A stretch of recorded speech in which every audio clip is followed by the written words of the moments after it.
నిమిషం రా. రే నాన్న, ఒక 1000 రూపాయలు ఉంటే ఫోన్పే చేయరా. సరే నాన్న.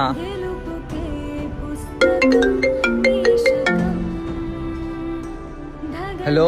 2000 ఉంటే ఏరా నాన్న. ఏంట్రా మీ నాన్న మాటి కంటే ఫోన్ చేసి డబ్బులు అడుగుతాడు?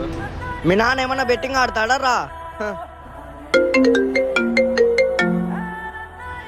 ఏంటి నాన్న మాట కంటే ఫోన్ చేసి డబ్బులు అడుగుతావు? నా దగ్గర ఎక్కడి నుంచి వస్తాయి?